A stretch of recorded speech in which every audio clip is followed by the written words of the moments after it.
The human sacrificed his last meal. Now the alien girl treats him like a king. Daniel sat on the edge of his small metal bed, staring at the dull gray walls of his shelter. The air inside was stale, and the faint hum of the failing life support system reminded him that the colony was slowly dying. The lights flickered once, then steadied again. Outside, the sound of voices rose and fell. People arguing, begging, or trying to make deals for scraps of food. In his hands, Daniel held a single nutrient bar. It was small, wrapped in silver foil, and weighed almost nothing. But to him, it was life. It was the only food he had left. His stomach ached sharply, twisting and burning. He had not eaten properly in 3 days. The thought of taking just one bite made his mouth water. He looked at the door, thinking of how long this small bar could keep him alive. Maybe 1 more day, if he rationed it carefully. Maybe 2, but deep down, he knew it would not change much. The food ships had not come for weeks, and rumors said raiders had attacked the nearest supply route. If that was true, then no help would come soon. A sudden noise made him look up. Through the cracked wall panel, he saw movement. In the corner of the dusty street outside, a small alien girl sat on the ground. Her knees were pulled to her chest, and her arms wrapped tightly around herself. She was thin, painfully thin, her clothes torn and dirty. Her eyes were big and glassy, staring at the ground without focus. Her skin was pale blue, almost gray, and her lips were dry and cracked. Daniel knew her kind. She was from the Viari race. The colony had many of them, but they were often treated badly. People called them useless because they were small and weak compared to other aliens. The girl's age was hard to guess, maybe 15 or 16 in human years. 2 men walked past her, laughing. One threw an empty can at her feet. She didn't even flinch, just kept staring at nothing. Daniel's chest tightened. He looked back. At the bar in his hand, his mind screamed at him to keep it. His body was weak, and without food, he could die. But another part of him, the part he couldn't silence, whispered that she looked worse than him. He stood slowly, feeling lightheaded. He stepped outside, the cold air biting at his skin. The ground was littered with trash, dust, and pieces of broken metal. People moved past without looking at him. Daniel walked toward the girl. Every step felt heavier than the last. When he stopped in front of her, she lifted her head just enough to see him. Her eyes were a dull, lifeless shade of silver. Without a word, Daniel knelt down. He held out the nutrient bar. The girl blinked slowly, as if she couldn't understand. For a long moment, she didn't move.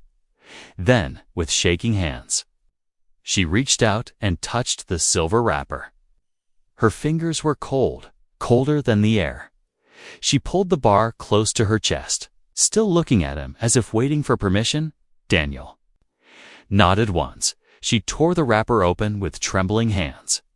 The smell of the synthetic food filled the air. It wasn't much, just a mix of bland protein and vitamins. But she bit into it like it was the finest meal in the galaxy. She ate fast, too fast, like she thought someone might take it away. Daniel stayed there, watching her, his stomach twisted painfully, reminding him that he had just given away the last thing keeping him alive. The girl finished the bar in seconds, licking the wrapper to get every last crumb. Then she froze. Her eyes widened a little, as if she realized what had just happened. For a long time, they just looked at each other. Daniel didn't expect her to speak, and she didn't. She simply lowered her head and hugged the empty wrapper to her chest like it was something precious. Daniel stood, feeling weaker than before. He turned to leave. His legs felt heavy, and each step seemed to pull the strength from him. He went back into his shelter, sat on his bed, and leaned against the wall. The cold seemed sharper now. His body trembled from both hunger and exhaustion. Outside, the colony noises faded into the background. He closed his eyes for a moment, thinking about what he had just done. Daniel didn't know why he gave her the food. Maybe it was guilt. Maybe it was the look in her eyes. Maybe it was because, in this dying place, kindness was almost extinct. And he didn't want to lose the last piece of his humanity. Whatever the reason, the decision was made. And there was no turning back. He didn't know it yet. But the small alien girl would remember this moment for the rest of her life, and from that day on, she would never let him walk alone again. The next morning, Daniel woke to the sound of soft tapping. At first, he thought it was just the loose metal sheet on his wall moving with the wind. But then it came again, slower and more deliberate. He rubbed his eyes, still feeling the heavy emptiness in his stomach, and pushed himself up. When he opened the door, he froze. The alien girl from yesterday was standing there. Her clothes were still torn, her skin still pale, but her eyes were different. They weren't dull anymore. They were fixed on him, steady and unblinking. She didn't say a word. She just stood there. Clutching something small in her hands, Daniel stared back, not knowing what to do. He had never been good at reading her kind's expressions, and right now, she was like a statue carved from ice. When he stepped out to head toward the work sector, she moved to follow him. At first, he thought it was a coincidence, but every turn he took, every corner he passed, she was there just a few steps behind. The other colonists noticed quickly. A group of rough-looking miners smirked as they passed. One of them whispered loudly, "Looks like the human got himself a pet." Another laughed, "Careful, those things bite when you least expect it." Daniel ignored them, but he could feel his face heating with embarrassment. He didn't ask for this, didn't understand it. And yet she was still following. He tried to test her by walking down the narrow maintenance tunnels that cut under the colony. Places dark and damp, where most people avoided going unless they had to. She followed without hesitation, never falling too far behind. Her steps were quiet, almost silent, and he realized she was careful not to draw attention when they passed groups of men in the shadows. By the time they reached the food ration, Daniel's patience was wearing thin. He turned to her, trying to keep his voice calm. "Why are you following me?" She tilted her head slightly, as if trying to understand the words. Her people's language was different, and he doubted she knew much of his. Still, she didn't leave. Instead, she stepped forward and placed something in his hands. It was a folded piece of worn fabric, an old blanket, and a cracked water flask. Inside the blanket, there was half a piece of bread, hard and dry, but still edible. Daniel stared at the items. Confused, she motioned toward him, then toward the bread, as if telling him to eat. He shook his head, trying to give it back, but she refused. Her thin hands pushed it toward him until he took it. She gave one short nod, then stepped back, waiting for him to move again. All day, she stayed close. When he worked in the scrapyard, pulling apart damaged machinery for spare parts, she lingered nearby. Sometimes she disappeared for a while, but she always returned, usually with something in her hands, a piece of cloth, a small tool, once even a handful of nails that she had somehow scavenged. It was as if she was trying to repay him for the food, though what she gave was worth far less than what he had lost. As the sun's weak light faded into the dim, artificial glow of the colony lamps, Daniel headed back to his shelter, he thought. She would finally leave, but she didn't. She followed him all the way to his door. Standing there in the cold corridor, she looked at him one last time, bowed her head slightly, and turned away. Disappearing into the shadows, Daniel stood in the doorway for a long moment, holding the blanket she had given him. It smelled faintly of metal and dust, but it was warm. He didn't know who she was or why she had chosen to follow him, but something told him that this was not the last time he would see her. Somewhere deep inside, a quiet feeling settled over him, the strange sense that his life had just shifted and nothing in this broken colony would be the same again.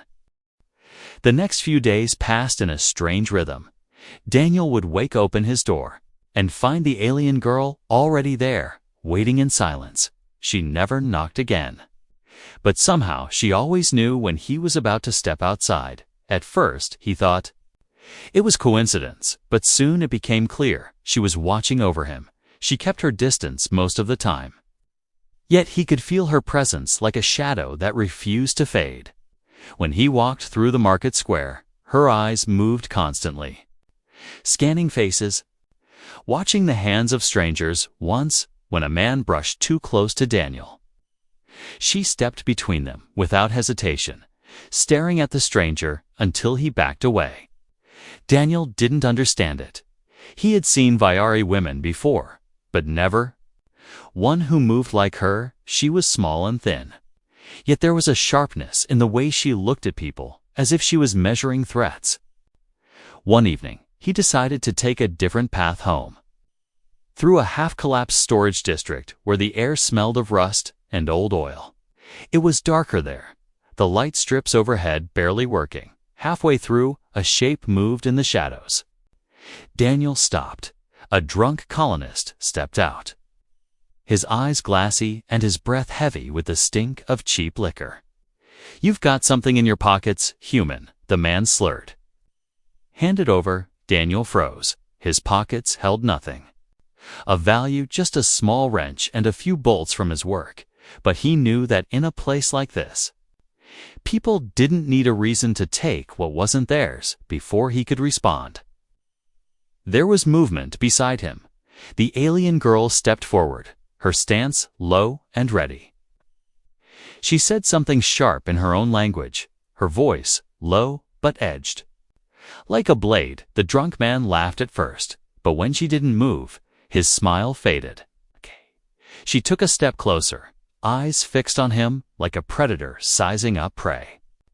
The man muttered a curse and backed away, disappearing into the dark. Daniel's heart was still pounding when she turned back to him. She didn't speak, didn't smile. She just gave a single nod and continued walking as if nothing had happened. It wasn't the last time she intervened. 2 days later, while Daniel was fixing a loose conduit near the outer wall, he heard her voice shout something behind him. He turned just in time to see a shower of sparks explode from the cable he had been about to touch. If she hadn't warned him, the shock might have killed him. He stared at her in disbelief, but she only tilted her head as if saving his life was a simple, ordinary thing.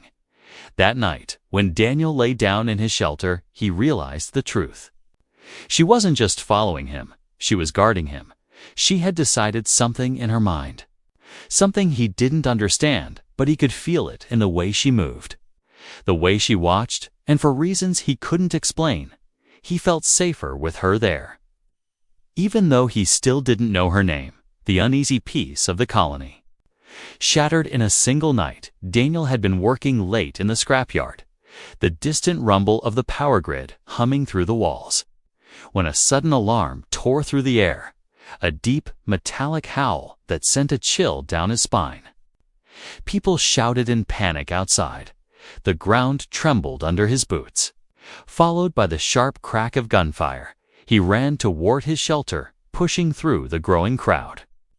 That's when he saw them, raiders, dark-armored figures forcing their way past the colony's weak security gates. Blaster fire lit up the narrow streets. The smell of burning metal and plasma filled the air. Families were screaming, running in every direction, and the sound of boots hitting metal grated against his ears. Daniel ducked behind a broken wall, heart racing. He scanned for the alien girl, a strange, unshakable worry gripping him. Then he spotted her, not hiding like most people, but standing in the middle of the chaos, facing 2 armed raiders. In her hands was nothing but a rusted metal pipe, yet she moved with precision, sidestepping one man's swing and slamming the pipe into his knee. He went down hard, and she turned instantly on the other. For a moment, Daniel was frozen, watching her fight like someone trained for this. But then a third raider appeared from behind, his rifle raised, the barrel swung toward Daniel. He didn't even have time to react. The shot never came. Instead, the girl moved impossibly fast, throwing herself into the line of fire. The blast hit her shoulder, the force knocking her to the ground. Nitrogen monoxide. Daniel's voice cracked as he ran to her, ignoring the burning pain in his legs. He grabbed her under the arms, pulling her up. She was lighter than he expected, her breath ragged, her blood, darker than humans, was already soaking into his sleeve. He could hear more raiders closing in, their shouts echoing down the corridor. Daniel didn't think. He just ran, weaving through alleys, taking turns so sharp his shoulders slammed into walls.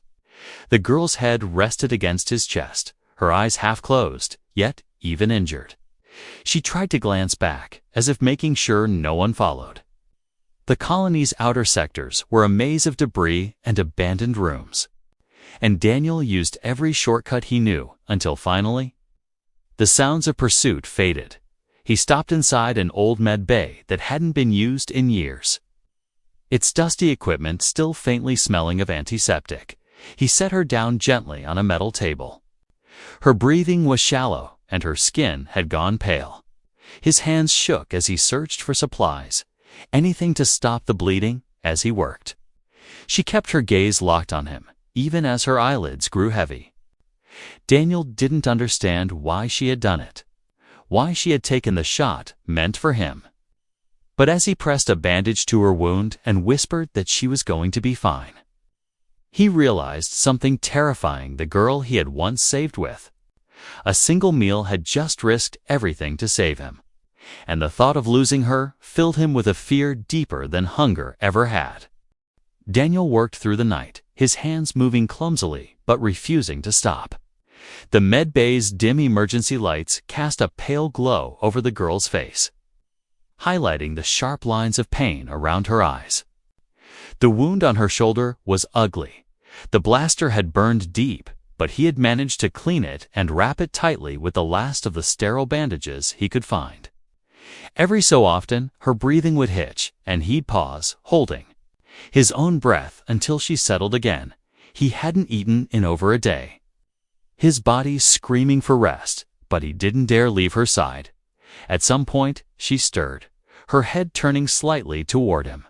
Her lips parted, and in a voice rough and broken, she whispered words he almost didn't catch. "You?" "My king." Daniel froze, unsure if he had heard right. The word was strange coming from her mouth, the accent heavy, but the meaning was clear. She was looking at him not with fear or confusion, but with something else entirely: loyalty, respect, maybe even devotion. He didn't know why she chose that word, but the weight of it pressed into him. When she tried to sit up, he gently pushed her back. "Don't," he said quietly. "You need to heal." She didn't argue. Instead, she reached into the pocket of her tattered clothes and pulled out a small object, placing it in his hand. It was a metal pendant, shaped like a spiral, worn smooth from years of touch. She closed his fingers around it, murmuring something in her language. Her eyes were heavy, but they never looked away from his. The hours crawled by, and by morning, she was strong enough to stand. Though her movements were slow and stiff, Daniel expected her to leave then too, vanish back into whatever life she had before. But instead, she began tidying the medbay, moving with quiet determination. She found a broken stool and fixed it, gathered the scattered tools, and even found an old ration pack in a drawer. She heated it over a small burner and set it in front of him without a word. From that day, she stayed close, closer than before. She followed him not just through the streets, but into his shelter, rearranging the cramped space as if making it hers too. When he returned from work, she would already be there, patching the holes in the wall or cleaning the dust from the floor. Sometimes she disappeared for an hour, only to return with food or supplies she had scavenged. Daniel hadn't asked for any of it, but there was no denying the truth. She had decided that saving her life had made him something more than just another human in the colony. And now, after she had taken a wound meant for him, she seemed to see him as her leader, her protector, or as she called him, her king. He still didn't understand her fully, but each time he saw her glance at him with that quiet, unshakable resolve, he felt a strange warmth under the hunger and the exhaustion. It was the kind of loyalty you couldn't buy, the kind that was earned only once and never lost. Whispers about them spread through the colony like smoke through vents. Daniel noticed it first in the way people's eyes lingered on him when he walked by. Some had curiosity in their faces, others amusement, and a few carried thinly veiled jealousy. A pair of traitors muttered loud enough for him to hear, "That's the human with the Viari shadow," another replied, "Shadow. She's more like his guard dog." He ignored them, but the alien girl didn't. Whenever someone spoke like that within earshot, her silver eyes would narrow and they would fall silent quickly. It wasn't just strangers either. A few people from Daniel's work crew began keeping their distance, as if being near him might somehow invite trouble. One even warned him outright, "Humans who get too close to their kind, it never ends well." But the girl's behavior made it clear she didn't care what anyone thought. If he went to the market, she walked half a step behind him, her eyes scanning every stall and passerby. If he stopped to work on repairs, she would position herself so her back was to him, keeping the street in her line of sight even when he slept. He sometimes woke to find her sitting against the wall near his bed, head tilted, listening for sounds beyond the thin door. It wasn't long before Daniel began to understand the reason for her devotion. He learned it in fragments, from gestures and a few broken words in his language. Her people had a belief, a life debt, that if someone saved you from certain death, you owed them everything until the balance was repaid. To her, the single nutrient bar he had given her wasn't just food. It was the moment she believed her life had been saved. And then, when he had carried her from the raiders and stopped her bleeding, it had only deepened the bond.